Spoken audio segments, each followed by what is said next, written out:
لەنەوەی خوا ئێمە هاتین بۆ ئەوەی دڵنیا بێ بزانین ئەو ئامادەکاریانەی کە پێویستن کراون یان نا.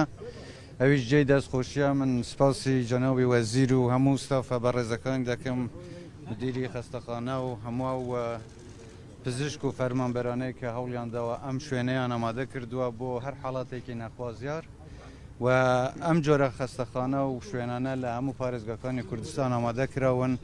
بۆ ئەوەیە گەرخوا نەخواستە حاڵاتێکی نەخوازیاری وا بێتە پێشەوە بتوانن بە باشترین شێوە خزمەتی هاوڵاتیان بکەن. ئێمە چەندین کۆبوونەوەمان کردووە لە ئەنجومەنی وەزیران و لە سەراستی پارێزگاکانیش بۆ ئەوەی ئامادەکاری بکرێ بۆ ڕوبەڕووبوونەوەی ئەو پەتایە کە هەرچەندە بە پێی پسپۆرانی پزیشکی ئەبێ زیاتر گوێر لە ڕێنمایەکانی ئەوان بگرین بەڵام لەوانەیە پەتایەکی وەرزی بێ و هیوادارین لە کاتێکی زوو چارەسەری گونجاویشیان بۆ بدۆزرێتەوە بۆ ئەم نەخۆشیە. ئەوەی پێویستە لەسەر ئێمە ئامادەکاریە بۆ ئەوەی خەڵک بتوانێت هەم خۆیان بپارێزن کە سوکاری خۆیان بپارێزن و هاوڵاتیانی تریش بپارێزن. داوا لە هەموو خەڵکی کوردستانەکەم کە ڕێنمایەکانی وەزارەتی تەندروستی وەزارەتی ناوخۆ و لانی پەیوەنددار جێبەجێ بکەن و گوێڕایالی ئەوە بن. ئەمەش دیسان هەر بۆ پاراستنی خەڵکی کوردستانە بۆ ئەوەیە خوا نەخواستە ئەگەر حاڵەتێکی نەخوازرا و هەتە پێشەوە بتوانین کنترۆلی ئەم وەزا بکەین لەخوا بەزیا بێتاکو ئێستا ئەوەی بە منیان گوتووە هیچ حاڵەتێکی تۆمارکراو لە کوردستان نییە بەڵام دەوروبەری ئێمە هەروەکو خۆشتان ئەزانن و ڕاگەاندنەکانیش باس کراوە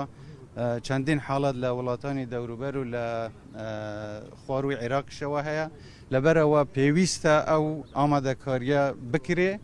و ئەوەی دیاریشە لە هەرێمی کوردستان لەوانەیە ئامادەکاریەکان زۆر لە پێش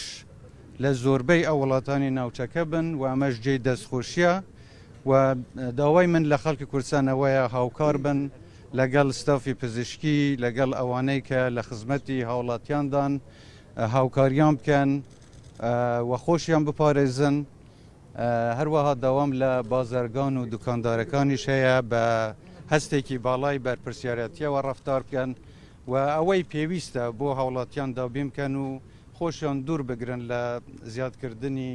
سەعر لەسەر دەرمان یا لەسەر کەل و پەل و ئەو پێدەویستیانە کە خەڵک ڕۆژانە پێویستیان پێەتی.